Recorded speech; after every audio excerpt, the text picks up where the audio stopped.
السلام علیکم دوستو۔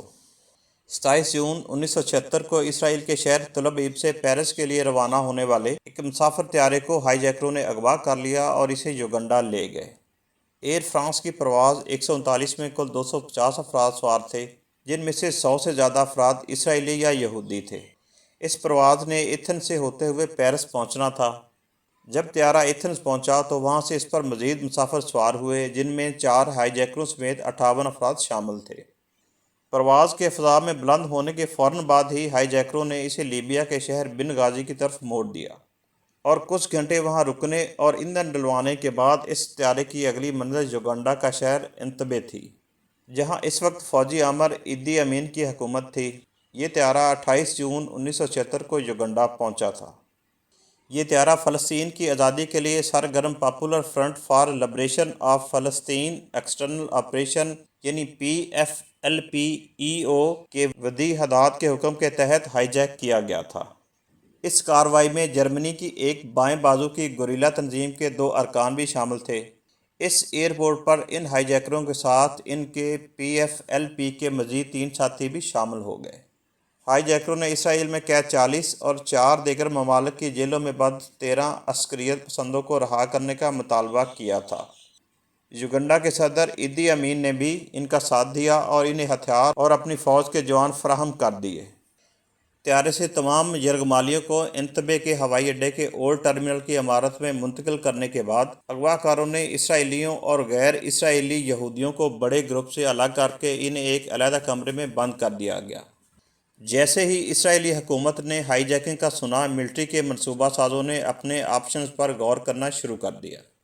انتبے میں لینڈ کرنے کے ایک دن بعد 29 جون کو ہائی جیکروں نے اپنا مطالبہ پیش کیا، جو یہ تھا کہ اسرائیل، فرانس، جرمنی، سوئٹزرلینڈ اور کینیا ان کے 53 ساتھیوں کو رہا کریں۔ ہائی جیکروں نے اعلان کیا کہ اگر ایسا نہ کیا گیا تو وہ 1 جولائی کو مقامی وقت کے مطابق دوپہر 2 بجے سے مسافروں کو ہلاک کرنا شروع کر دیں گے۔ اسرائیل کے سابق وزیر اعظم ایہود براک 1976 میں اس وقت اسرائیلی ڈیفنس فورسز کے آپریشن برانچ میں کرنل تھے اور ان کی برانچ کو ریسکیو کا منصوبہ بنانے کا حکم دیا گیا تھا۔ اسرائیل کے اس وقت کے وزیر اعظم رابن کے کندھوں پر سارا جذباتی اور نفسیاتی دباؤ تھا۔ مغویوں میں بہت سے افراد ان کے قریبی دوست تھے، لیکن وہ عقل مندی اور غیر جذباتی فیصلہ کرنے کی سمت سے بھٹکے نہیں اور انہوں نے ان دنوں میں سبقت حاصل کی۔ ہائی جیکنگ کے 3 روز بعد اس وقت تھوڑی امید پیدا ہوئی جب دھمکی کے اگلے روز 30 جون کو ہائی جیکروں نے 47 غیر اسرائیلی افراد کو رہا کر دیا، جنہیں پیرس لے جایا گیا، اور ادھر اسرائیلی حکام نے موساد کے ایجنٹوں کو فوراً پیرس کے لیے روانہ کیا تاکہ ان مسافروں سے معلومات حاصل کی جا سکے۔ براک کے مطابق اس سے انہیں ایسی 2 اہم باتیں معلوم ہوئیں جس نے ان کی منصوبہ بندی میں بہت مدد کی۔ ایک تو یہ تھی کہ یوگنڈا کے فوجی شدت پسندوں سے پوری طرح تعاون کر رہے تھے، اور دوسرا ہمیں اولڈ ٹرمینل یعنی پرانی عمارت کے بارے میں اس حد تک معلوم ہو گیا کہ ہم کارروائی کر سکیں۔ ریسکیو مشن سے متعلق کوئی حتمی فیصلہ نہ ہونے کی وجہ سے جب 1 جولائی کو ڈیڈ لائن کا وقت آیا تو اسرائیلی حکومت نے مذاکرات کی حامی بھر لی، جس پر ہائی جیکروں نے مسافروں کو جان سے مارنے کی ڈیڈ لائن میں توسیع کر کے اسے 4 جولائی تک بڑھا دیا اور مزید 101 مسافروں کو رہا کر دیا۔ اب اغوا کاروں کی تحویل میں صرف اسرائیلی اور غیر اسرائیلی یہودی اور فرانسیسی ایئر لائن کا عملہ تھا۔ 3 جولائی کو اسرائیل کی کابینہ نے اس مشن کی منظوری دی۔ اس کے چند گھنٹے بعد ریسکیو ٹیم اپنے مشن پر روانہ ہو گئی۔ کسی کو گمان بھی نہیں تھا کہ 2500 میل دور سے اسرائیلی فوج کے 4 طیاروں میں سوار 200 کمانڈو انتبے میں ایئرپورٹ کی طرف روانہ ہو چکے ہیں۔ ان C-130 طیاروں نے مختلف سمتوں میں اڑان بھری تاکہ کسی کو شک بھی نہ ہو، اور انہوں نے بحیرہ احمر کے اوپر 100 فٹ سے کم اونچائی پر پرواز کی تاکہ مصری اور سعودی ریڈاروں سے بچ سکیں۔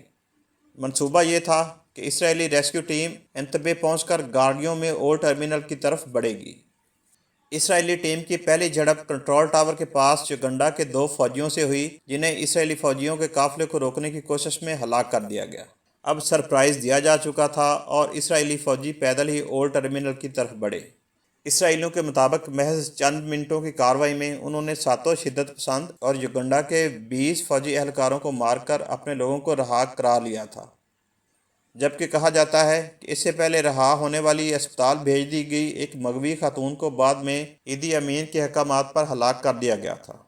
اس ریسکیو آپریشن کا منصوبہ اس اسپیشل یونٹ کے commander colonel Jonathan Netanyahu نے بنایا تھا، اور اس مشن کے دوران ہلاک ہونے والے وہ واحد اسرائیلی فوجی تھے۔ وہ سابق وزیر اعظم بنیامین نیتن یاہو کے بھائی تھے۔ سابق وزیر اعظم بنیامین نیتن یاہو کے بھائی کی جرات اور پیشہ ورانہ کارروائی کی وجہ سے اسرائیل میں یوگنڈا میں کیے گئے اس ریسکیو آپریشن کو آپریشن جوناتھن بھی کہا جاتا ہے۔ آپریشن انتبے میں تمام 7 ہائی جیکروں کو ہلاک کر دیا گیا تھا اور اسرائیل کا ایک فوجی ہلاک ہوا تھا۔ اس کارروائی کے ذریعے اسرائیل نے دعویٰ کیا کہ اس نے 100 سے زیادہ افراد کو بچایا ہے اور ہائی جیکروں کا کوئی مطالبہ تسلیم نہیں کیا ہے۔